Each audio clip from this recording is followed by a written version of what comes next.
Imaginez que vous achetiez un billet de loterie, que vous le mettiez quelque part dans votre chambre et que vous l'oubliez. Quelques jours plus tard, ce billet gagne le jackpot d'1 million d'euros, mais comme vous l'avez oublié, vous le jetez avec d'autres vieux papiers en nettoyant votre chambre. Comment vous sentiriez-vous si vous appreniez que vous aviez jeté 1 million d'euros? Je suis sûre que vous vous sentiriez très mal. Et si je vous disais que vous êtes probablement en train de jeter plus d'1 million d'euros en faisant certaines erreurs d'argent? Il est vrai que vous ne le jetez pas d'un coup, mais vous le faites lentement. Si vous évitez de commettre ces erreurs, vous pouvez économiser des centaines de milliers, voire des millions d'euros au cours de votre vie. Dans cette vidéo, je vais vous parler de 3 erreurs d'argent et de la façon de les corriger. Ne vous inquiétez pas, je ne vous dirai pas d'arrêter de dépenser de l'argent pour les choses que vous aimez, comme le café, les restaurants chics, les chaussures chères, etc. Au contraire, je vous montrerai comment dépenser encore plus pour ces choses, tout en économisant et en investissant beaucoup. Erreur numéro 1. S'en remettre à la volonté. Le plus gros mensonge consiste probablement à réduire sa consommation de café le matin. L'explication est la suivante. Si vous économisez 2 € par jour en faisant votre café à la maison, vous économiserez 62 € par mois, soit environ 700 € par an. Correctement investi, ce montant peut atteindre 10 000 € en 10 ans. Faux! Laissez-moi vous expliquer pourquoi cela ne fonctionne pas. Nous devons faire ce choix tous les jours, indépendamment de facteurs tels que notre amour du café, notre état de stress ou le fait que nous passions devant un café sur le chemin du travail. Nous devons utiliser notre volonté limitée dès le matin, tous les jours. Et ce que ces personnes qui ne boivent pas de café ne prennent pas en compte, alors qu'elles se gavent de leur café maison, c'est que chaque décision que nous prenons pour ne pas acheter ce café, pour ne pas consommer cela, pour ne pas avoir cela, épuise notre volonté. Par conséquent, vous commencez à réduire votre consommation quelques jours et un jour, vous vous sentez vraiment stressé. Vous vous dites alors que vous pouvez acheter ce café de temps en temps et vous vous rendez compte que vous en achetez à nouveau tous les jours. Vous vous motivez à nouveau, vous le supprimez complètement et le cycle se répète. Imaginons que vous soyez capable de résister et de ne pas acheter de café. Voici un autre problème. 2 € d'économie sur le café est une petite somme. Il est très difficile de voir son impact positif et de rester motivé, à moins de le transférer sur un autre compte ou de le retirer littéralement du distributeur automatique et de le mettre dans un bocal à chaque fois que vous économisez pour que cela vous motive. Sinon, l'argent se perd dans votre compte et vous finissez par le dépenser pour autre chose. Imaginons que vous soyez très discipliné et que vous ayez réussi à conserver toutes vos économies pour le café dans un bocal. Voici le problème suivant. Comment l'investir? Sur quel compte le mettre? J'espère que vous pouvez voir comment cela devient beaucoup plus compliqué. Erreur numéro 2. Débattre de petites choses. Vous êtes-vous déjà demandé pourquoi tant de personnes grossissent après avoir terminé le lycée? Après avoir obtenu ton diplôme, tu as peut-être remarqué que beaucoup de tes amis ont pris du poids. Il s'agit généralement des amis qui disaient des choses comme « Il n'y a aucune chance que je devienne gros ou grosse ». Pourquoi cela? Eh bien, la prise de poids ne se produit pas du jour au lendemain. Au lieu de cela, elle s'insinue en nous quelques grammes à la fois. Et avant que l'on s'en rende compte, on pèse 10 kilos de plus. Alors, que faisons-nous? Nous nous submergeons de petits choix comme « Quelle marque de barres protéinées acheter ?» Quelles sont les meilleures chaussures de course? Au lieu de nous concentrer sur les grandes victoires que sont manger moins et faire plus d'exercice. Si vous y réfléchissez, l'argent fonctionne de la même manière. Nous passons des années à être obsédés par le moindre petit détail financier et nous n'agissons jamais dans les domaines qui comptent. Avant même de nous en rendre compte, nous avons des problèmes financiers et les régler nous semble insurmontable. En conséquence, nous ignorons complètement le sujet de l'argent parce qu'il nous fait sentir coupables, comme notre forme physique et notre alimentation. La raison pour laquelle il est logique de comparer la nourriture à l'argent est que, lorsqu'il s'agit de nourriture, nous ne suivons pas notre apport calorique de la même manière que nous ne suivons pas nos dépenses. Nous mangeons plus que nous le pensons et de la même manière, nous dépensons plus que nous le pensons. Nous débattons de petites choses comme les types de régimes, les types de chaussures ou les types d'exercices, de la même manière que nous débattons des taux d'intérêt et des actions en vogue. Nous écoutons des conseils anecdotiques récents sur l'alimentation, nous écoutons nos parents ou la télévision nous donner des conseils financiers. Tout comme pour notre forme physique, lorsqu'il s'agit de nos finances personnelles, la plupart des gens ne doivent se concentrer que sur 2 choses. Premièrement, ouvrir un compte bancaire sans frais et automatiser les dépenses, les investissements et l'épargne. Deuxièmement, investir plus tôt dans la vie pour faire fructifier son argent pendant plus de 30 ans. Mais ce n'est pas sexy. Et ce n'est pas aussi tactique que les économistes qui vous disent d'arrêter de dépenser pour tout. Erreur numéro 3. Pensez que vous pouvez attendre. La procrastination est un tueur silencieux, mais lent, de votre argent. Nous remettons tous les choses à plus tard, bien sûr. Mais attendre jusqu'à la dernière minute pour gérer plus intelligemment notre argent est l'une des pires choses que nous puissions faire. Chaque année où nous attendons pour commencer à investir et à épargner porte un coup dur à nos plans financiers à long terme. Voici un exemple. Disons que vous commencez à investir 100 € par mois lorsque vous avez 25 ans. Vous continuez à mettre le même montant dans votre portefeuille pendant 10 ans jusqu'à ce que vous ayez 35 ans. À l'âge de 35 ans, vous arrêtez de placer de l'argent dans votre portefeuille. Vous laissez simplement votre investissement croître jusqu'à l'âge de 65 ans sans y ajouter d'argent supplémentaire. Votre ami est au courant de votre investissement mais repousse toujours le moment de commencer. Finalement, il commence à l'investir à l'âge de 35 ans, soit 10 ans après vous. Exactement comme vous, il investit également 100 € par mois dans son portefeuille, mais contrairement à vous, il continue à investir 100 € par mois jusqu'à l'âge de 65 ans, ce qui signifie qu'il investit continuellement pendant 30 ans. Vous n'avez investi que 10 ans, mais votre ami a continué à investir pendant 30 ans jusqu'à l'âge de 65 ans. La question est donc la suivante. À 65 ans, qui a le plus d'argent, vous ou votre ami? Cela peut paraître surprenant, mais la réponse est vous. Même si votre ami a investi 20 ans de plus que vous, le simple fait de commencer plus tôt vous a permis d'avoir 50 000 € de plus que lui à l'âge de 65 ans. Il n'est pas difficile de devenir riche, mais cela demande du travail et une épargne régulière, et il est donc plus facile pour beaucoup de gens de baisser les bras et de remettre cela à plus tard. Malheureusement, chaque année supplémentaire que vous attendez pour commencer à investir fait qu'il est beaucoup plus difficile de gagner la même somme d'argent. Supposons que votre ami économise 200 € chaque mois et investisse avec un rendement annuel de 10%. Vous décidez également de faire la même chose que votre ami, mais vous commencez 1 an plus tard. Regardons maintenant dans un avenir de 40 ans et voyons comment cette différence d'1 an a eu un impact sur votre portefeuille. À première vue, il semble que vous n'ayez investi qu'1 an de moins, soit 2 400 € de moins, 12 fois 200 €. Mais si vous examinez l'impact sur votre portefeuille, vous verrez que vous avez gagné près de 120 000 € de moins que votre ami. Oui, vous avez bien entendu.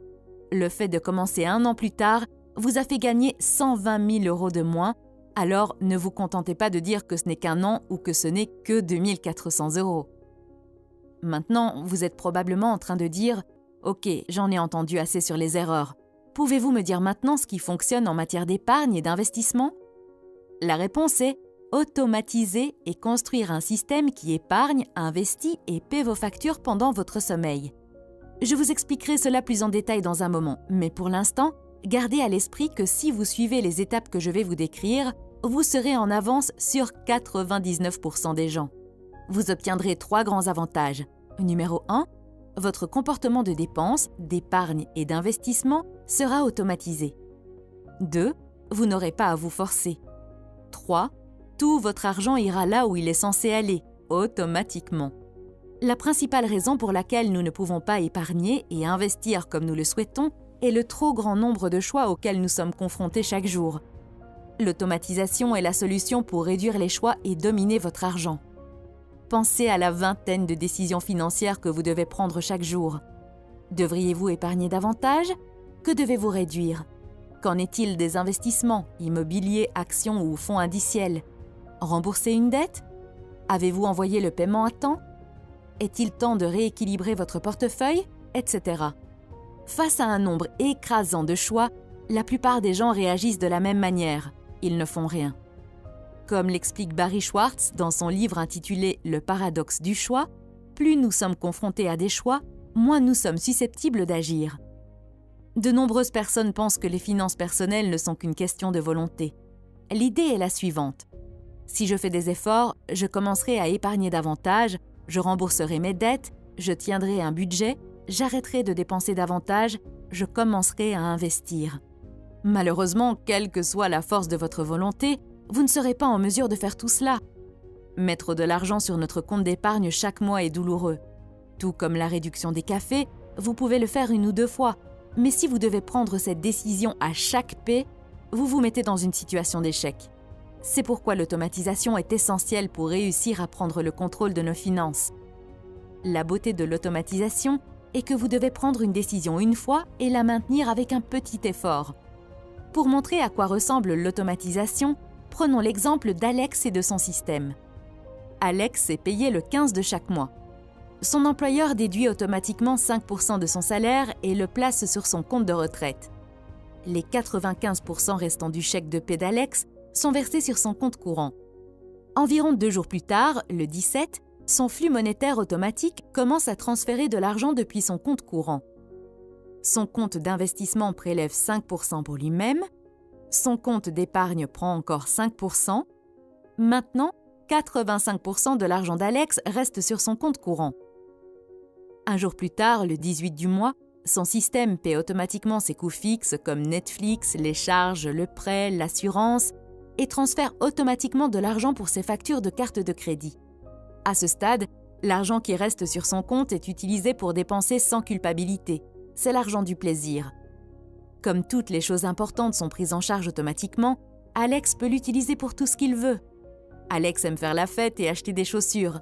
Il dépense 800 € par mois pour faire la fête et acheter de nouvelles chaussures. Je vous entends juger Alex pour avoir gaspillé de l'argent dans des choses comme les fêtes et les chaussures. Mais ce que vous ne savez pas, c'est qu'Alex a un plan de dépenses conscient. Je suis sûre que vous vous demandez ce que c'est, un plan de dépenses conscient. Un plan de dépenses conscient commence avec cet état d'esprit. Dépensez de façon extravagante pour les choses que vous aimez et réduisez impitoyablement les coûts pour les choses que vous n'aimez pas.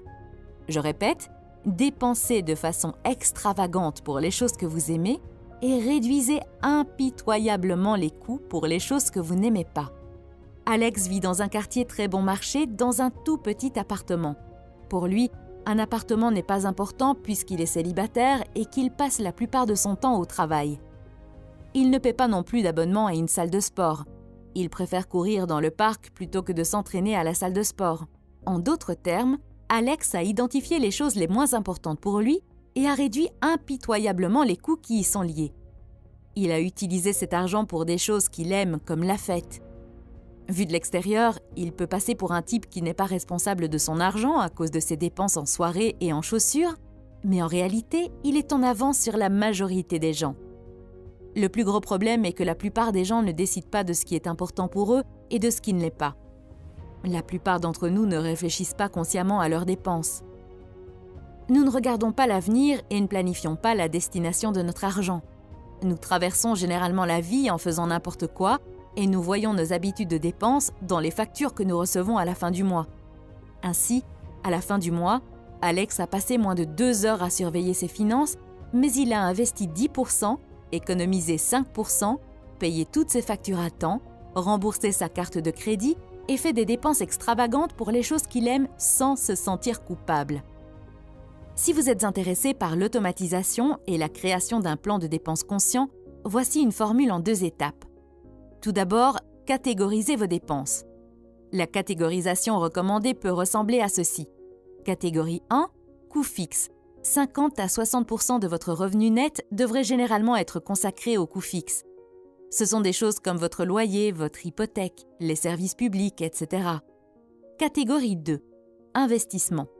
Au moins 10% de votre revenu net devrait être consacré aux investissements, c'est-à-dire aux placements de retraite à long terme. Catégorie 3, épargne à court terme. 5 à 10% de votre argent sont destinés à cette catégorie. Il s'agit par exemple d'économiser pour un acompte sur une maison, des cadeaux ou des vacances. Enfin, voici la catégorie la plus intéressante, les dépenses sans culpabilité. Vous devez y consacrer 20 à 25% de votre argent. Cet argent sera utilisé pour des choses comme des sorties au restaurant, l'achat de nouveaux vêtements ou tout ce que vous voulez. Une fois les catégories établies, voici un deuxième exercice pour compléter votre plan de dépenses conscient. Cet exercice s'appelle penser, vouloir et faire. Prenez une feuille de papier vierge et écrivez combien vous pensez dépenser dans chacune des catégories que nous venons de décrire. Ensuite, écrivez combien vous voulez dépenser dans ces catégories et enfin, écrivez combien vous dépensez réellement. Pour vous faciliter la tâche, vous pouvez jeter un coup d'œil à vos dépenses des 30 à 60 derniers jours. Une fois que vous aurez terminé, vous saurez quel type de changement vous devez apporter. Vous découvrirez peut-être que vous dépensez plus que vous devriez pour certaines choses et que vous devez les ajuster. Sur la base d'un plan nouvellement ajusté, vous pouvez commencer à mettre en place des ordres de paiement automatiques sur votre compte afin que votre nouveau plan soit mis en œuvre sans aucune implication de votre part. Je suis sûre que certaines personnes vont dire que la création d'un plan ne va pas fonctionner pour elles car elles ont beaucoup de dépenses imprévues. Vous avez probablement entendu des choses telles que « Mon Dieu, chaque fois que je pense que j'avance, ma voiture tombe en panne ou je dois remplacer des appareils ménagers. Je ne m'attendais pas à recevoir cette contravention, etc. » Voici l'astuce. Une grande partie de ce qui semble imprévisible est extrêmement prévisible sur le long terme. Ce qui semble être des dépenses surprises n'en est en fait pas si vous analysez vos dépenses de l'année passée. Ce que personne ne fait, bien sûr.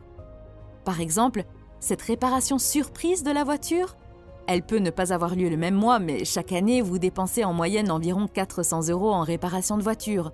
Cela représente 33 € par mois. Une fois que vous savez cela, mettez en place un dépôt automatique sur votre compte d'épargne et le tour est joué. Merci beaucoup d'avoir regardé. J'espère que cela vous a été utile. À bientôt.